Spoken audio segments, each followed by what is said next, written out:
Hello, it's your favorite sports Unc here. Don't forget to hit that subscribe button to join the fastest growing community on YouTube. Remember, Nightcap doesn't happen without you. So please subscribe or you're going to make Ocho cry. The Bucs defeat the Panthers 26-23 in overtime. Panthers costly fumble set up the Bucs win. Adam Thielen, TD, was ruled not a TD. That was a touchdown. That was a touchdown. I don't know what the refs were looking at. I don't know who paid the bookie or whatnot. That was a touchdown. Hell, the goddamn Panthers. Hey, Bryce Young, I don't know if you're going to see this, boy.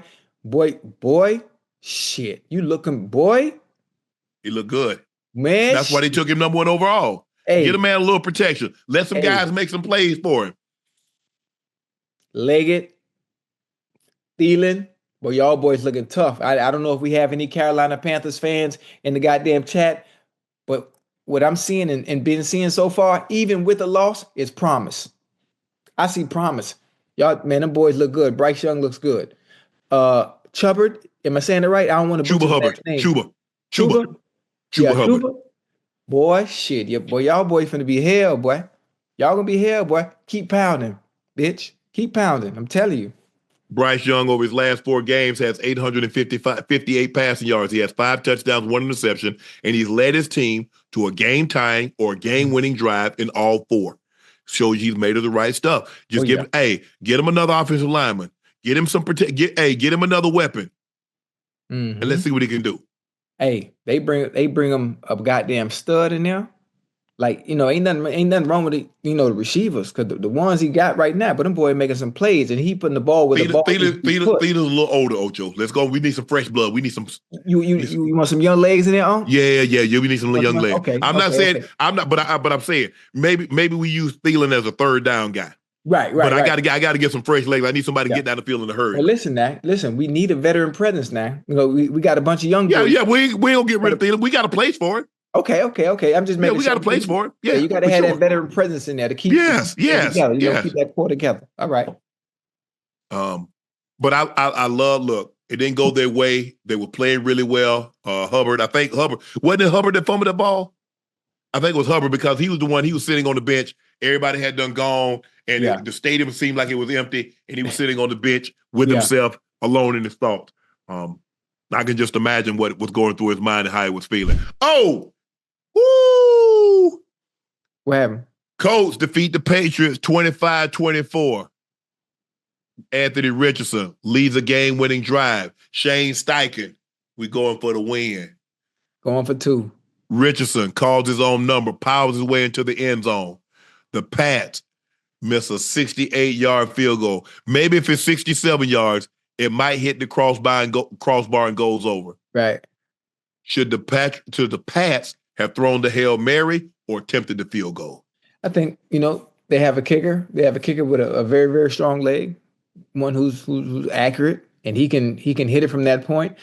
I think you'd have a better chance kicking a field goal with a kicker that has the strength to reach goal as opposed to catching a Hail Mary. I think the percentage would be much lower as far as the Hail Mary is concerned.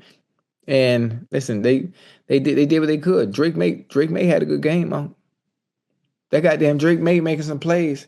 Yeah, for sure. I don't listen. I think the goddamn New England Patriots have found their quarterback of the future. Drake Maye is looking phenomenal. He's getting better. I know they did lose the game, but he's getting better week in and week out. He's getting better. Very, very good. And he's showing great promise, going forward, and he's improving week to week. I think they're going to be fine in that area as far as quarterbacking is concerned. And ever since his benching and not allowing it to affect him mentally, young Bull is playing some good football with that horseshoe. He is. Too now. He is. He playing some good football with that horseshoe on his helmet. Matter of fact, his coach, Brother Shane Steichen, trusting in him in that scenario at that time to go for 2. Yep. You know what? Fuck it. I'm throwing all the cards on the table. And I'm putting my trust in my offense and in my quarterback. We going for it. Well, you know what that does for a team? I love it. Huh? I love it. I ain't gonna lie. I love it. That was very Dan Campbellish. Yes. I'm going to live with the consequences if we don't make it. I'm going to live with the consequences.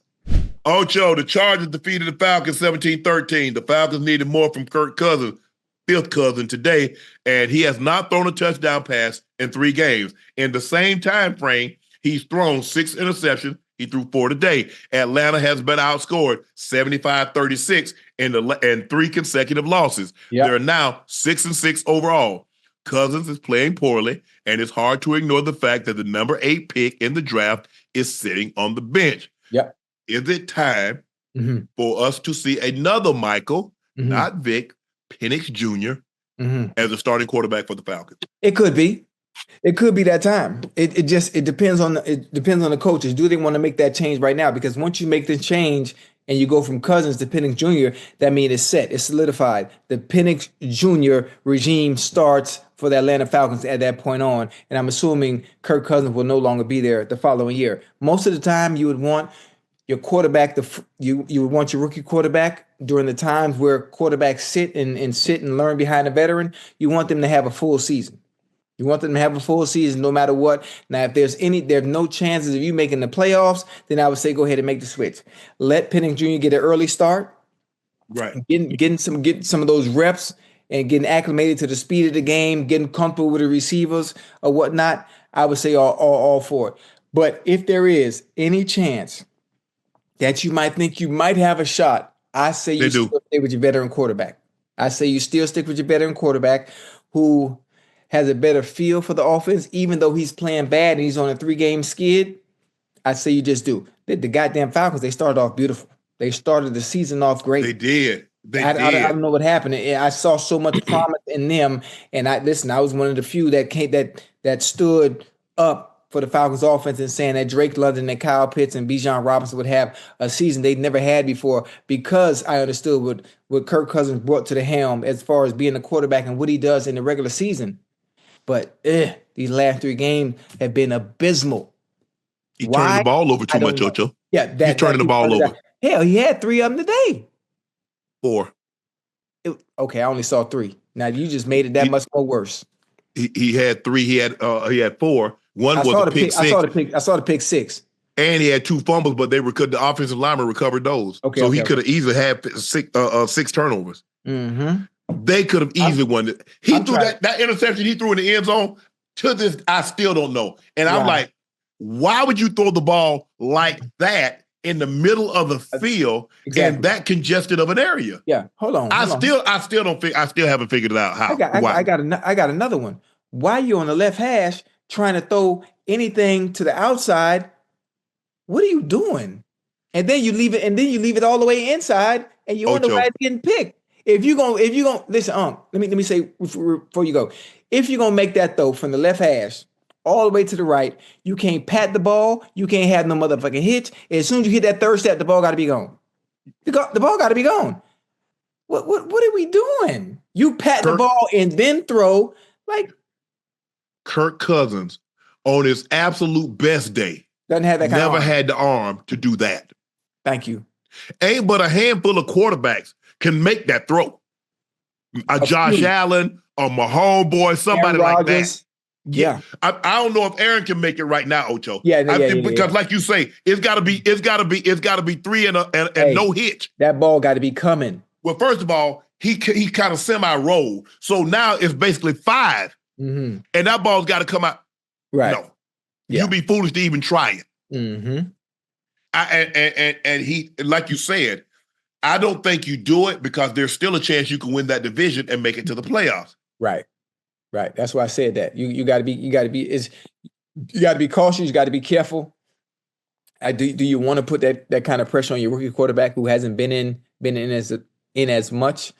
You just hope that Kirk Cousins can do some of the things he needs to do as far as protecting the ball. That's number 1. Protect the ball and give us the chance.